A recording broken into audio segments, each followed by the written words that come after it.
Hi everyone, this video is to give some presentation basics for individuals who are giving a pitch to a client. My name is Avery and I am a consultant at the Grand Valley Speech Lab, and today we will be covering parts of a pitch, practicing for your pitch, and also delivery. So let's start off by talking about the parts of a pitch. Now, I know this looks like a lot, but it's really important to include all these things in your pitch to your client so they have a full understanding of how you got these tactics and this big idea at the end. So, you will be including your introduction, challenge, research, objectives, target audience, insight, big idea, tactics, evaluation, campaign analysis, and a conclusion. Now, we're going to be going in depth on each of these just so you have a full understanding of everything that needs to be included. So let's start off by talking about that introduction. The introduction is one of the most important parts of your pitch to your client. You want to make sure that you get their attention right at first. You're going to want to have something really exciting, like a good question to ask the audience, maybe a shocking statistic or a fact, or a story, something that will really grab their attention and get them excited to hear what your presentation is all about. Right after you give that great attention getter, you're going to want to introduce your team. This can be done either moderator style or doing this individually, but you'll have to decide that within your group. After you introduce your team, you're going to want to preview your main points. It's important to go over everything that you will be talking about today so your client and your audience has a good understanding of what they're about to be hearing. It also helps if your client is taking notes so she understands, areas that she really wants to focus in on and more. Lastly, this is something that we're going to be talking about a lot in this presentation, but also you want to have high energy from the very beginning. This whole point of a pitch is to get your client excited. You cannot be monotone or boring, so making sure that you really do start off your presentation with high energy and excited to show them all the work that you have done. Right after that introduction, you're then going to want to move into the challenge. Now, the challenge is really describing that main problem. So, when you first met with your client, they probably told you some areas in their company that they want to improve in, maybe some wants or needs that you have. And you want to make sure in the beginning of your presentation to describe and restate those concerns. You'll also want to remind them why they came to you in the first place and reinforce that you understand who they are and their company and that you care for them as well. Once you describe this challenge, you're then going to want to move into the research part of this pitch. Now, the research is not going to be a very lengthy part of the pitch, so make sure you really do reduce this into the very most important parts of your research. So, for most of you guys, I'm sure you've done both primary and secondary research for the client. Make sure you really do describe both of them that you did. You want to be specific too. So, maybe in your secondary research, you did a focus group or you conducted a survey. You want to make sure that you explain to the audience and your client why you did that and why you felt like that was important to your research. Then you're going to want to show them what you found. Show them the results of that survey. Maybe show them the results of that research that you did. This is a great opportunity to really use graphs, pie graphs, charts, things so they can really visualize how important this problem or their company is or anything that you found in your research. You're going to conclude your research section with doing a SWOT analysis. This is really important because it shows the client that not only have you taken the time to do the research, but also that you've taken the time to analyze it all and really see what strengths they have, weaknesses, the opportunities and threats that your client has and that you want to be working on. After you finish your research section, you're going to want to move into objectives.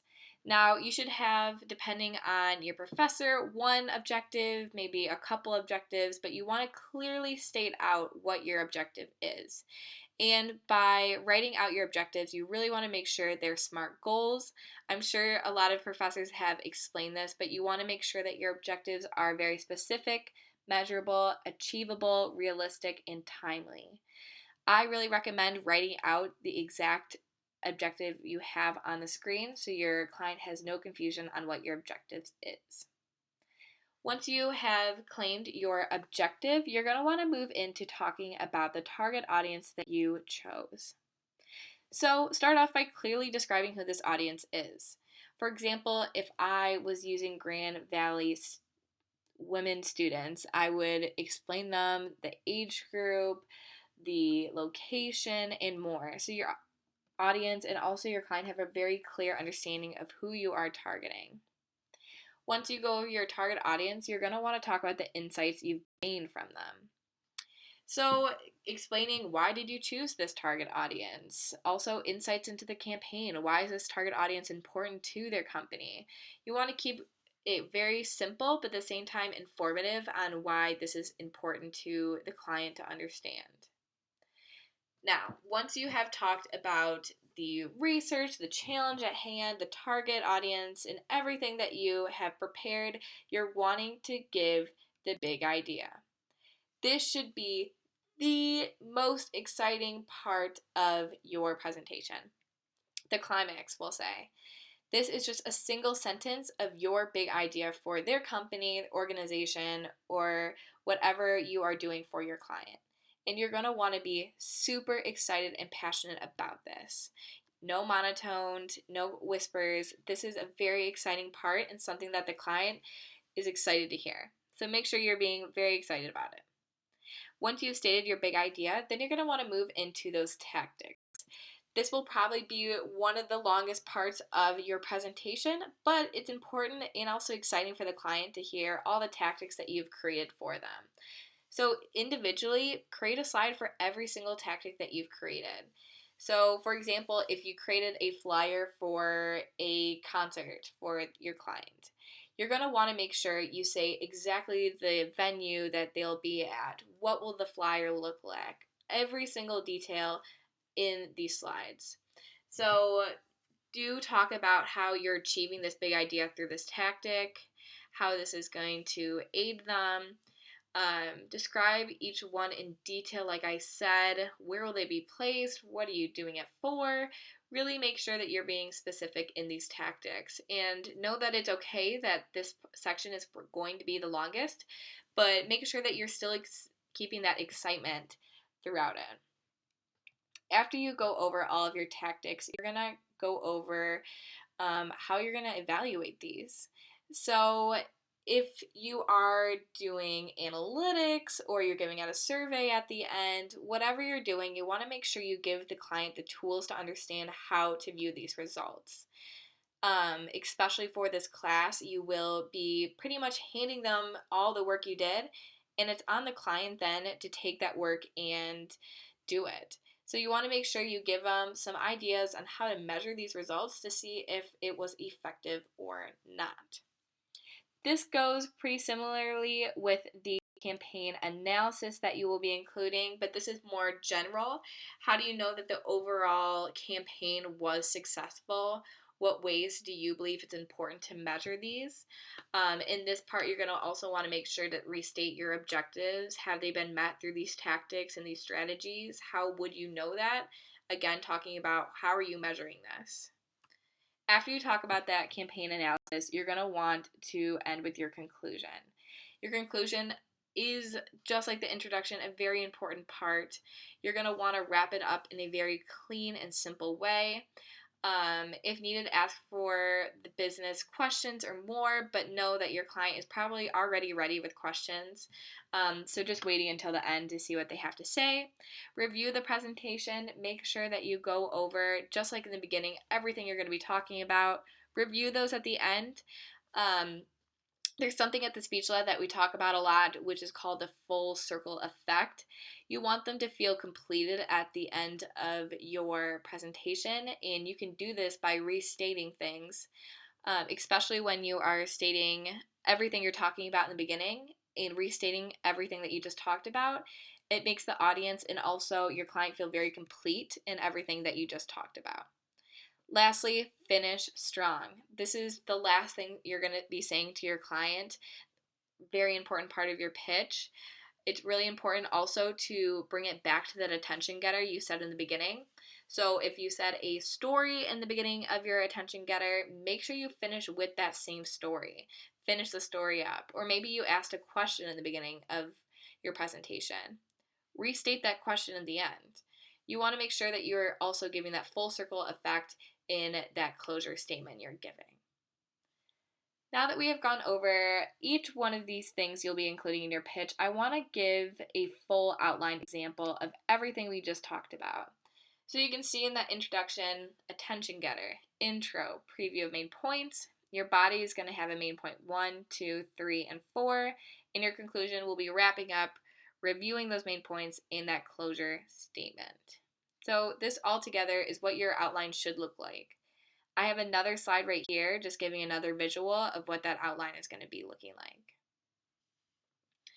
Now that we have talked about everything that you should include in a pitch, I want to talk about how to practice for this pitch. So, planning and preparation for your practicing. So, number one thing is to begin early. I know we're all in college, so we have a ton of things that we have to do, but it really is important to practice this pitch early. You've been working all semester long, researching, working with the client, and more, and you want to make sure that all of that work is really being shown. So begin early, and that's really important because it will also help for planning for revisions. So maybe in the beginning, you are wanting to do a question for your audience. Maybe you understand that that's not the best way and you want to actually start off with the story. By starting early, you can plan for those revisions and additionally get feedback from so many different people. Also, remember your time limits. Your professor probably gave you an exact time or maybe a range. Make sure you're practicing out loud so you can tell where you are, if you need to add more information or cut more information out. And also, you want to be audience centered. You want to make sure that you know exactly who will be in the room when you're giving that presentation. So, if you need to describe extra things or maybe cut down on some things, it's important to know that as well. And now that we have planned, we're going to talk about practicing because there really is a right way and a wrong way. So, the right way to practice, you really want to stimulate that reality.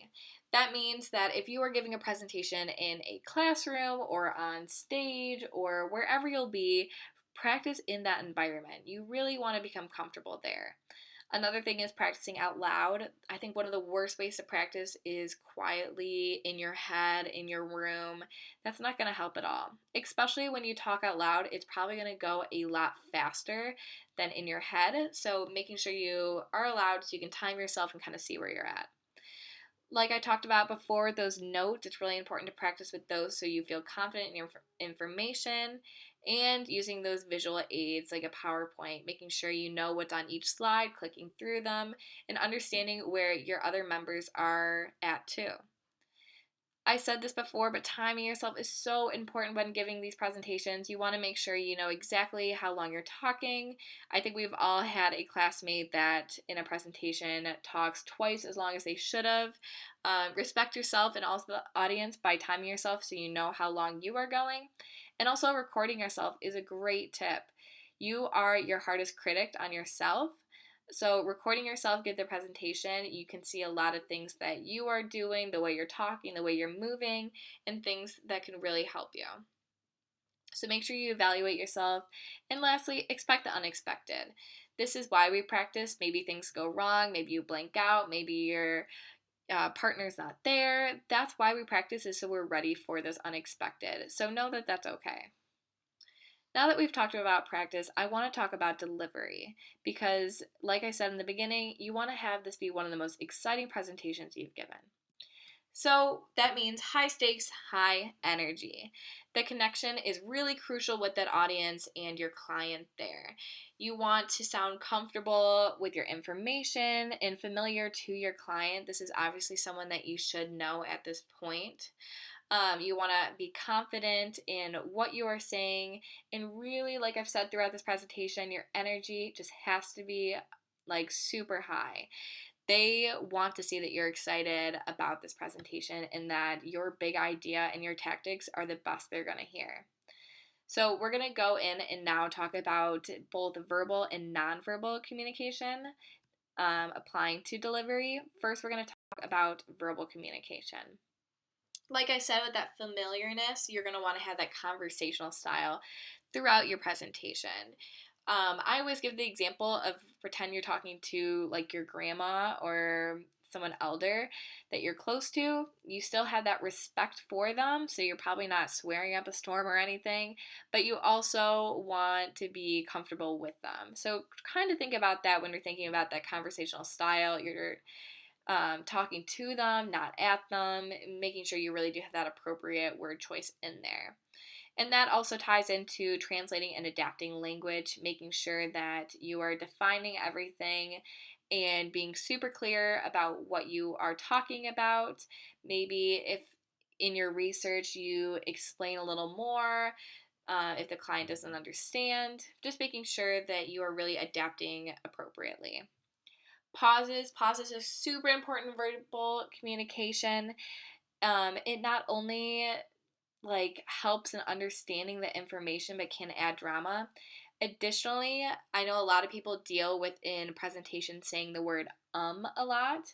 We all do it, but know that the way to combat this is filling that space with silence. So make sure that in your speaker notes you really are making intentional pauses between your slides and your notes so you sound more professional than filling it with. Another thing to understand is clarity is key. Don't add pizzazz and super hard words in your presentation. You want this to be simple and have them completely understand what your big ideas, your tactics, and more. And also make sure you are practicing out loud so you pronounce everything correctly. If you are having a hard time pronouncing a word, try just using a different word, or try like completely writing it out in your speaker notes so you become comfortable with it. Now that we've talked about verbal communication, we're going to move on to nonverbal communication, which honestly is one of the most important parts of communication and delivery. Um, Most of the time, you can give a really important information, but if you're not delivering it correctly, they're not going to even listen to the information you're giving. So, like I said, that conversational style, but you really want to make sure that your movements, your gestures, and your posture are all super professional and appropriate. So if you are somebody that doesn't like moving, try practicing, moving around the room a little bit or moving your hand a little bit so you don't look like a robot. Gesturing, some people overuse their hands, some people don't use their hands at all. Try to find that happy medium, and posture is so important. Don't be leaning against the board. Make sure that every time you practice your presentation as well, you really are practicing that movement, that gesture, and this posture. Additionally, eye contact in reading is really important to talk about. You want to make sure that you are not reading your slides in any way. Remember that that is an aid for your audience and not for you. And having appropriate eye contact, practice, making eye contact with your roommates while giving a presentation and more so you can feel confident when you give it in front of your client and also your audience. When talking about voice, it's important to remember to have a correct rate, inflection, and volume. You want to make sure that you are being heard and also sound excited about what you are presenting. And lastly, you're going to want to make sure your appearance is correct for this. So, classic versus comfort. You always want to go classic. I'm sure your professor is giving you some notes on what you should look like, but you want to make sure you don't look like you just came out of bed. You want to make sure that you look super professional, almost like an interview kind of look, so you are ready and look credible as a speaker. Now, after talking about all this, I hope you have a little more understanding about what to be including in a pitch. Today we talked about all the things you'll be including in a pitch and kind of going in depth on each of them. We talked about how to correctly practice for your pitch and also how to deliver your pitch. Now, I cannot end the video today without plugging in the Grand Valley Speech Lab. Know that the Grand Valley Speech Lab is a tool for all of you students that is free on campus. We do have a couple locations, but know that during this time we do have virtual consultations available during our normal hours. You can check out our hours and more on our website at gvsu.edu/speechlab. Additionally, we have resource market online where you can see some guide sheets and other information that can help you during your presentation. I know you have all worked super hard this semester with your client and more on your presentation, so make sure that you feel confident by working with us so your client can just be blown away. Thanks.